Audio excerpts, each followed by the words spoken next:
இந்தி கூட்டணியில் திமுக இருக்குது. ஆனால் கமல்ஹாசன் எங்கேயாவது எப்போவாவது ஏதாவது ஒரு இடத்துல ஸ்டேட்மெண்ட்டில் வந்து நான் வந்து இந்தியா கூட்டணியில் நான் இருக்கிறேன்றது ஸ்டேட்மெண்ட் கொடுத்துருக்காரா இது வரைக்கும்? ஏதாவது ஒரு இடத்துல அலையன்ஸ் அந்த அலையன்ஸ்லாம் இருக்காரு, டிஎம்கேவோட இருக்கிறாரு. இன்னும் கூட பார்த்தீங்கன்னா திமுகவோட அலையன்ஸில் அவர் சேர்ந்து வந்து பார்த்தீங்கன்னா வந்து பெரிய அளவில் வந்து பிரச்சாரங்களை மேற்கொண்டாருன்னா கிடையாது.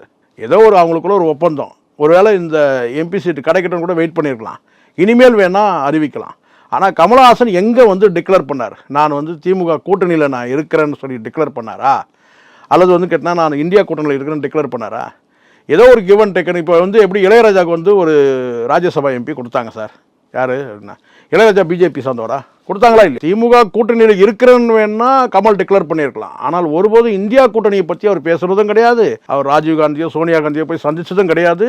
அந்த கூட்டணியில் ஏதாவது ஒரு கூட்டம் போட்டு அந்த கூட்டத்தில் ஒரு பங்கேற்ற மாதிரியும் தகவல் இல்லை. அப்படி ஏதாவது இருந்தால் காட்டுங்க. திமுக கூட்டணியில் இருக்கிறார், ஏற்கனவே பிரச்சாரம் பண்ணார், போனார், வந்தார், ரைட். ஆனால் இந்தியா கூட்டணியில் வந்து அங்கே வைக்கும் போது இவர் ஏதாவது அங்கே போய் அவர் பங்கேற்றிருக்கிறாருன்னா இது வரைக்கும் நம்ம அந்த மாதிரியான காட்சி எதுவும் பார்க்கவே இல்லை. அவரும் அதை பற்றி எதுவும் சொல்லவும் இல்லை. ஆனால் திமுக விசுவாசியாக மாறிட்டார். பல டிவிகள்லாம் கடந்த காலத்தில் உடைச்சார், உங்களுக்கு தெரியும். நல்லா இருக்க டிவியெல்லாம் உடைச்சார், டிவியும் உடைஞ்சிது, டார்ச் லைட்டும் உடைஞ்சிது. இப்போ கடைசியாக வந்து போய் ஐக்கியமாயிட்டார். அவர் நல்லா இருக்கட்டும் சார், எம்பி பதவி வாங்கட்டும், அவர் வந்து போய் வந்து மொழியை பற்றி பாராளுமன்றத்தில் போய் பேசட்டும் சார். இதே மொழி பிரச்சனையை தமிழ் மொழி பற்ற அவர் வெளிப்படுத்துகிற இடம்னு கேட்டால் பாராளுமன்றத்தை போய் வெளிப்படுத்தினாலும் பரவாயில்ல.